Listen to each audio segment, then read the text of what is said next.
Assalamualaikum warahmatullahi wabarakatuh.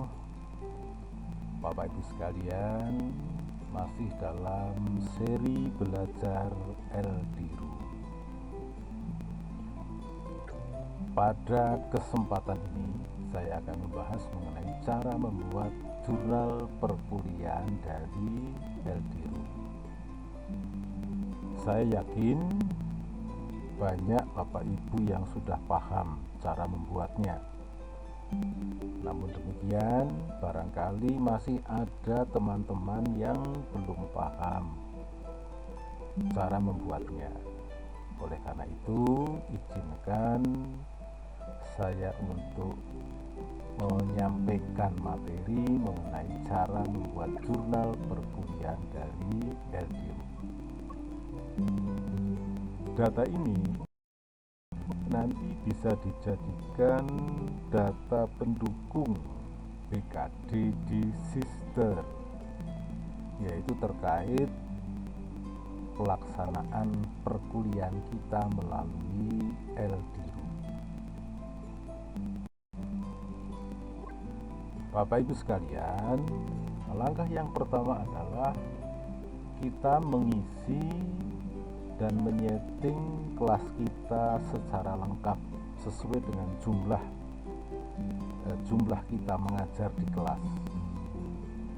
Dalam kelas ini saya mengajar baik UTS maupun UAS, ya, sehingga sejak pertemuan 1 sampai pertemuan ke-14 sudah saya isi. Saya mengisi konten-konten di kelas ini biasanya 1 minggu sebelum kuliah dilaksanakan, sehingga sejak awal mahasiswa sudah bisa mengetahui materi apa saja yang akan dibahas di kelas ini. Ini tampilan kelas saya, Bapak Ibu sekalian, bagaimana cara saya menyeting kelas. Tentunya setiap dosen mempunyai pola, mempunyai metode yang sendiri-sendiri, ya, apa yang akan dimasukkan dalam kelasnya. Nah, tentunya semuanya tergantung ya kebutuhan dan tergantung modul-modul pembelajaran yang kita miliki. Ini Bapak Ibu bayangan dalam kelas saya. Yang pertama, pada bagian awal saya tuliskan pengantar, ya. Di sini saya berikan deskripsi singkat materi ini. Lalu ada audio paparan, ya, atau audio tentang penjelasan singkat materi ini. Di sini saya tuliskan juga jadwalnya.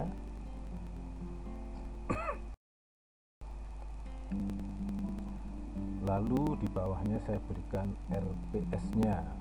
Di sini saya bikin RPS CBL hukum waris. Di bawahnya ada video, ya, video pengantar. Ini saya ambilkan video tentang pembahasan mengenai hukum waris KUH Perdata. Lalu di bagian bawahnya saya tuliskan hal-hal yang terkait dengan proses pembelajaran. Di sini ada komponen penilaian, ya, apa saja yang dinilai di dalam kelas ini, dan juga prosentasenya. Ini saya tuliskan secara lengkap di bagian awal. Selanjutnya adalah kita isi materi pembelajaran tiap-tiap pertemuan. Ini contoh pada pertemuan 1, saya tuliskan temanya, lalu saya tuliskan tentang jurnal perkuliahan, siapa pengajarnya, kapan hari tanggalnya, waktunya, lalu metode perkuliahan dan jumlah kehadiran mahasiswa, berapa mahasiswa yang hadir dari total mahasiswa peserta mata kuliah. Pengisian kehadiran ini tentunya baru bisa kita isi setelah mahasiswa mengisi daftar hadir. Selanjutnya di kelas saya tuliskan pokok-pokok materi. Yang kedua, saya tuliskan tujuan pembelajaran. Selanjutnya saya berikan modul pembelajarannya. Untuk mata kuliah hukum waris ini saya berikan buku saya, ya, buku sesuai dengan tema pembelajaran pada tiap-tiap pertemuan. Selanjutnya saya berikan link video, ya, link video pembelajaran yang dibuat khusus membahas tentang tema-tema pembelajaran.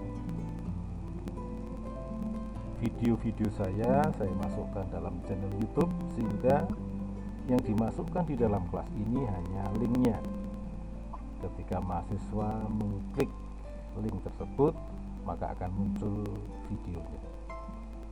Selanjutnya di bawahnya saya masukkan kehadiran mahasiswa untuk perkuliahan UTS, yaitu pertemuan 1 sampai dengan pertemuan 7.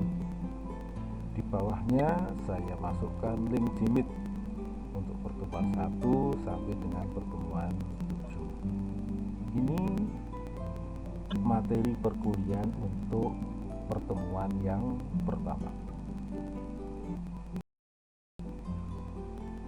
Selanjutnya untuk materi pertemuan kedua, saya tuliskan temanya, judulnya, lalu saya tuliskan jurnal perkuliahan, materi perkuliahan, tujuan pembelajaran,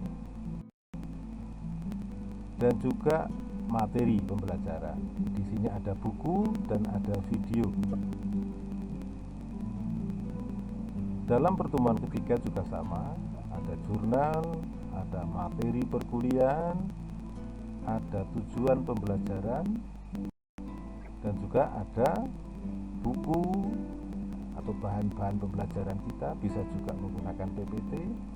Dan di sini saya berikan video pembelajaran, lalu ada tugas 1 pada pertemuan 3.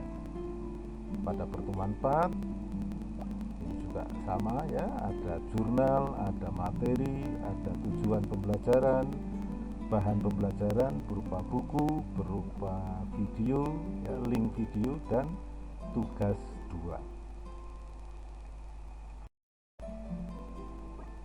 Pada pertemuan ketiga ini juga sama, ya, ada jurnal, materi perkuliahan, tujuan pembelajaran, bahan pembelajaran, ada buku, ada video, ada tugas.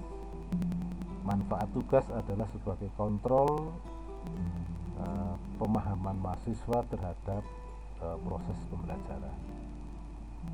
Ini yang di bawah ada yang berwarna hijau, ini yang disebut dengan alat eksternal, ya, di mana kita bisa memasukkan misalkan link-link internet, ya.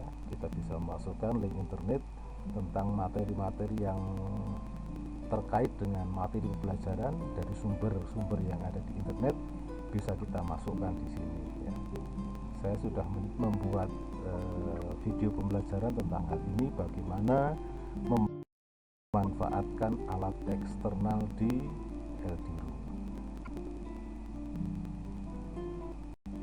Selanjutnya pada pertemuan yang ke-6 materinya juga sama. Ini pertemuan ke-7, ini materinya juga sama. Nah, ini pertemuan ke-8. Pada pertemuan 8 saat dilaksanakan ujian tengah semester atau UTS. Di sini juga saya tuliskan jurnal pelaksanaan ujian tengah semester, siapa pengujinya, hari, tanggal, waktu, metode ujian, ya, dan kehadiran mahasiswa. Lalu di bawahnya ini soal UTS-nya. Lalu saya masukkan juga kolom penilaian untuk aktivitas partisipatif 1. Yang saya maksud dengan aktivitas partisipatif 1 adalah aktivitas mahasiswa di dalam proses pembelajaran UTS. Ya, di kelas saya sudah menampilkan modul-modul pembelajaran, ada buku, ada PPT, ada video. Apakah mahasiswa membuka dan mempelajarinya ataukah tidak. Lalu juga ada kewajiban mahasiswa untuk mengisi daftar hadir, kewajiban mahasiswa untuk mengerjakan tugas, Nah, semua proses ini saya nilai sebagai bentuk aktivitas partisipatif, dalam arti partisipasi mahasiswa di dalam proses pembelajaran. Tentunya ini para dosen punya pemahaman, punya metode, punya cara bagaimana menilai aktivitas partisipatif mahasiswa. Ya.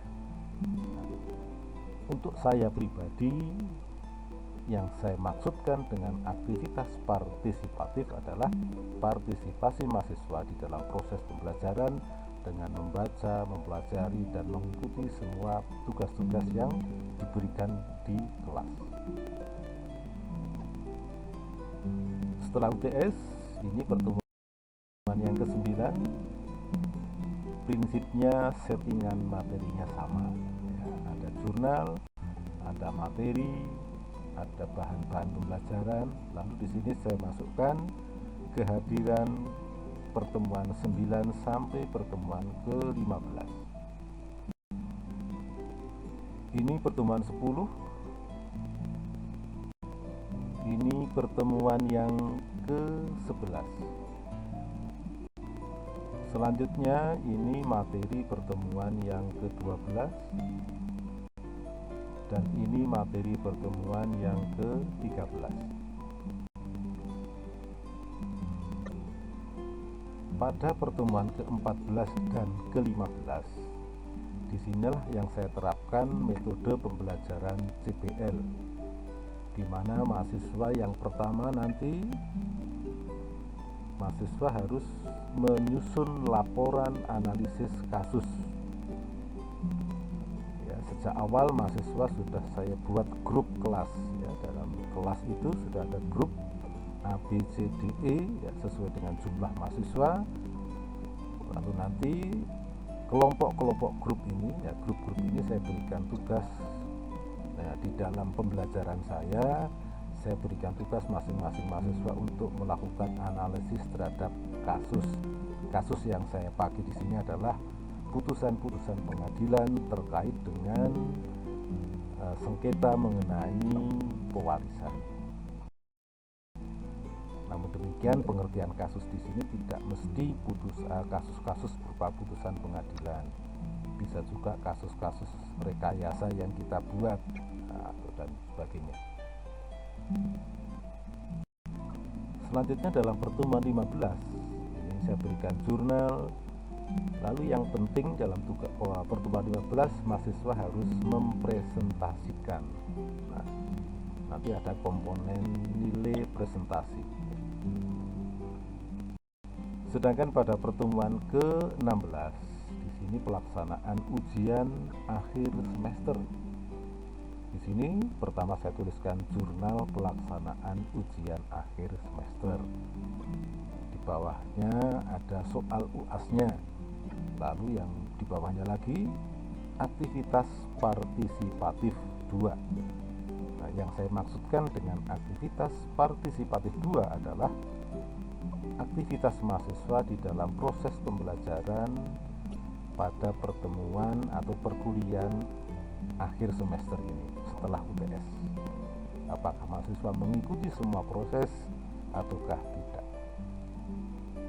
Sebagai materi tambahan, ini saya berikan link-link video pembelajaran dari berbagai dosen dari berbagai perguruan tinggi, ya, yang saya rekomendasikan untuk dipelajari oleh para mahasiswa. Setelah kita menyusun, kita menyiapkan, kita menyeting kelas kita, catatan-catatan yang ada di kelas kita, ini bisa kita jadikan jurnal perkuliahan tanpa kita harus menyalin atau menuliskan kembali. Caranya bagaimana? Ya, ini pada halaman LDRU yang setelah kita buka seperti ini, bisa kita klik kanan pada mouse kita. Dengan kita klik kanan pada mouse kita, nanti akan muncul tampilan seperti ini.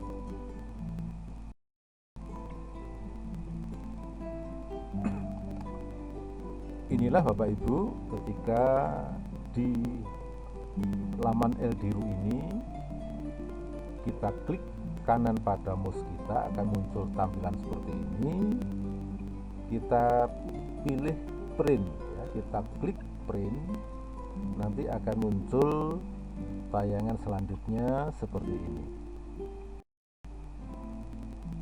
Inilah Bapak Ibu, kalau kita pilih print tadi ya, biasanya akan muncul pada kolom destination ini seri printer kita.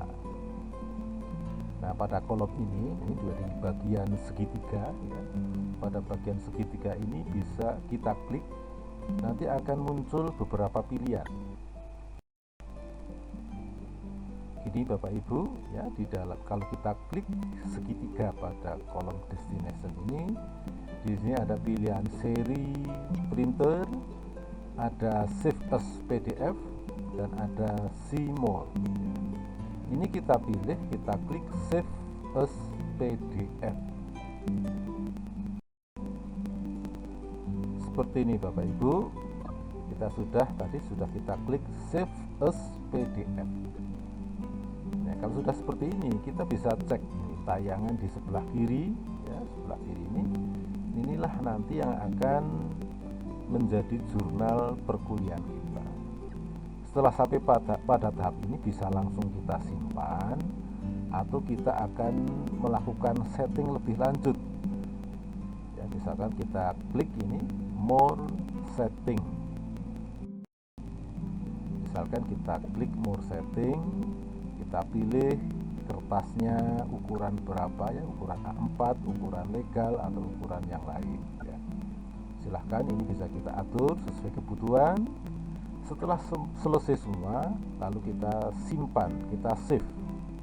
Kalau kita klik save, maka akan muncul tayangan seperti ini. Nah, ini Bapak Ibu, setelah kita klik save tadi, nanti kita akan disuruh file ini akan kita simpan di mana gitu, di komputer kita ya. Pastikan itu sudah kita siapkan sehingga nanti kita mudah mencarinya ya, pada saat kita butuhkan. Setelah kita save, nanti akan menjadi data di komputer kita. Ini nanti bisa kita print atau bisa kita kirimkan di pengisian BKD Sister ataupun untuk kebutuhan-kebutuhan yang lain. Demikian Bapak Ibu pembahasan mengenai cara membuat jurnal perkuliahan melalui Eldiru. Terima kasih, semoga bermanfaat dan mohon maaf atas segala kekurangan dan kesalahan. Mari kita berikan yang terbaik dan selengkap mungkin kepada mahasiswa kita mengenai konten-konten, modul-modul pembelajaran yang bisa kita berikan melalui Eldiru kita. Terima kasih, saya akhiri. Wassalamualaikum warahmatullahi wabarakatuh.